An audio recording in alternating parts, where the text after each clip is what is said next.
Pit de pollastre tendre i melós. Necessitem pit de pollastre tallat a filets no gaire prims o a daus, farina, llet, sal, oli i pebre. Posem sal i pebre al gust i enfarinem lleugerament.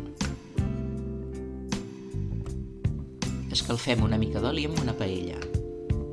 Fregim a foc suau uns 3 minuts, girem i fregim uns 3 minuts més.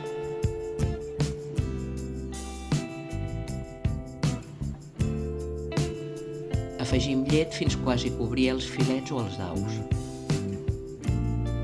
Ho coem a foc suau uns 4 minuts per banda.